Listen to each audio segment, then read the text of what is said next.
Have you ever woken up in a cold sweat after a strange dream? And days later, something very similar happened in your real life? What if I told you that there are people out there who dreamed of deaths, places, and situations they had never seen before, until they happened exactly like in the dream? These are true stories from ordinary people who were marked by dreams so vivid that they became living prophecies. Today, you'll hear 3 real cases where dreams went beyond the world of sleep and dived straight into reality. But be careful. These stories have the power to infiltrate your mind and your dreams. Story 1. The Mirror That Whispered My Name. It all started with a simple old mirror my grandmother gave me as a gift. She said it was a family heirloom, something she had since her youth. When I brought it to my new apartment, I noticed something strange. Every time I slept with the mirror facing the bed, I dreamt. But they weren't ordinary dreams. In the first, I saw a woman in a black dress standing behind me, staring at me through the reflection. In the second, she touched my shoulder, and I woke up with a strange pain exactly at that spot. In the third dream, she called my name. I thought it was just my mind playing tricks. Until one night I woke up and saw something in the mirror, not in the reflection, but inside it. It was the woman from the dream, standing still, watching, as if she was waiting for something. Terrified, I covered the mirror with a sheet and decided to throw it away. But that night I dreamt I was trapped inside the mirror, banging on the glass and screaming for help while the woman smiled from the outside. I woke up suffocating, and the worst part, the sheet that covered the mirror was on the floor. I decided to research the origin of the object. I discovered that years before, a woman from my grandmother's family had died exactly in that mirror, a victim of a violent suicide. She had written with lipstick on the glass, "I want to get out of here." Since I got rid of the mirror, I've never had those dreams again. But sometimes, when I look at a reflection, I still hear someone whispering my name. Story 2. Room 209. I was on a business trip, exhausted, and stayed in an old hotel in the countryside. I was given the key to room 209. The receptionist hesitated for a moment before handing it to me, as if she was about to say something, but she didn't. That night, I dreamt someone was knocking insistently at the door. When I opened it in the dream, I saw a man with sewn-up eyes and his mouth open in a silent scream. I woke up scared. The clock read 3:07 a.m. I convinced myself it was just a nightmare. But then I heard a knock on the door, 3 knocks, precise, loud. Frozen with fear, I waited, but no one answered. I waited until dawn and went to the reception. I told them what happened, and the woman went pale. She told me that years ago, a mentally ill guest had killed himself exactly in room 209 at 3:07 a.m. In the dream the next night, I was in the but not alone. The man with the sewn-up eyes was standing next to my bed, and at the end of the dream, he looked at me and said something I'll never forget. "You'll be the next permanent guest." I decided to leave the hotel immediately, but weeks later, I received an anonymous email with a single phrase, "We're still waiting for you in 209. Story 3. Flight 73. Since I was a child, I had an irrational fear of airplanes. Whenever I dreamt about them, it was a nightmare. The plane would crash, catch fire, and I would die. But there was something even stranger. The flight number was always the same, 73. Years later, as an adult, I was invited to an international conference. When I bought the ticket, I felt a chill when I saw the details. Flight 73. I tried to cancel, but there were no more seats available on any other flights. Convinced by friends, I decided to face my fear.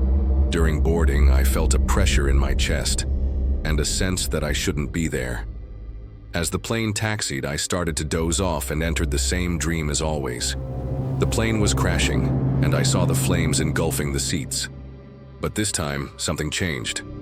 In the dream, I stood up, screamed, and managed to open an emergency exit. I woke up screaming. The passenger next to me looked at me, frightened. It was embarrassing, but I continued the flight. Hours later, The captain announced severe turbulence. The plane began shaking violently, and suddenly one of the engines exploded. Total panic. Oxygen masks dropped. The lights went out. The flight attendant screamed instructions as the plane lost altitude. But me, I already knew what to do. I ran to the emergency exit just like in the dream. I managed to unlock it with the help of a flight attendant and evacuate part of the passengers. We were rescued. There were injuries, but no one died. And the weirdest part? During the investigation, they said that the flight manual for that plane had been swapped. The emergency instructions were only at my seat, and only I acted in time. The dream prepared me for the disaster. Or maybe it warned me years in advance. Story 4: The Black Horse. When I was a child, I used to spend my summer vacations at an uncle's house in the countryside.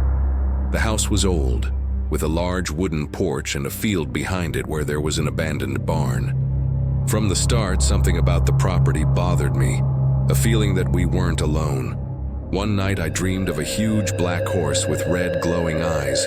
It was trapped in an old fence, shaking its head, as if watching me.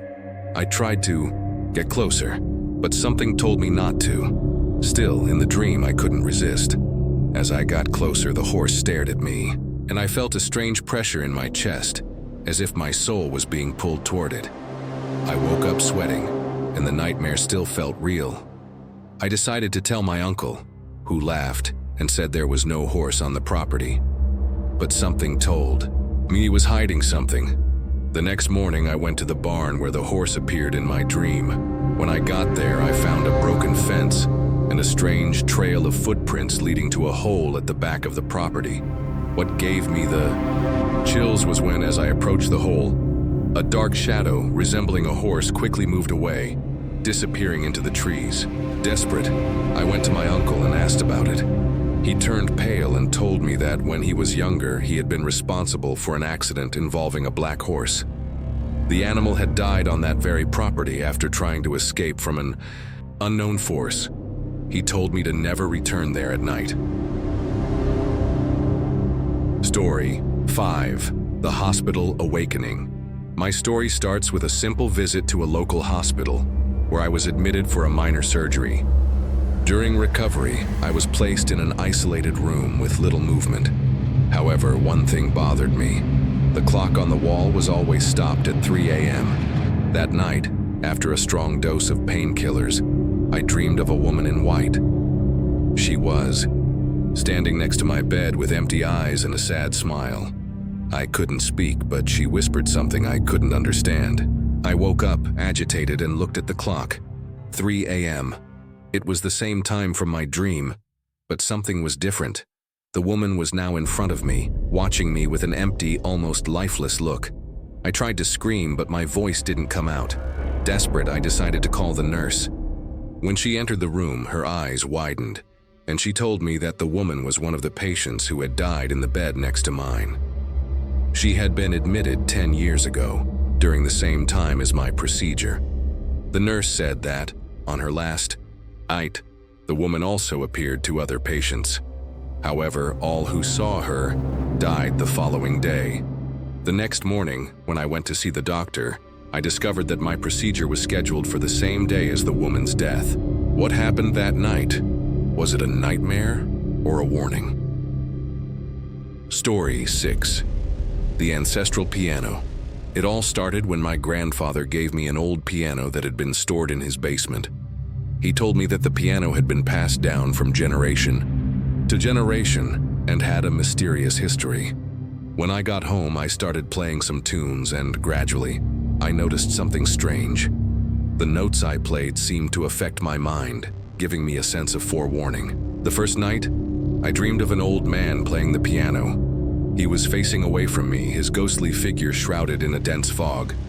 When I looked closer, I realized he had the same eyes as my grandfather.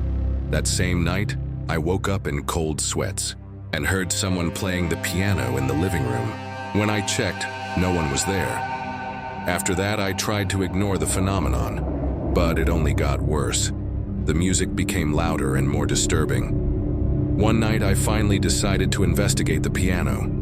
As I touched the keys, I heard a voice whisper, "Stop playing, or you'll join me." I ran away from home, and to this day, I've never touched the piano again. But sometimes, when I visit my grandparents, I still hear those haunting notes echoing in the back of my mind.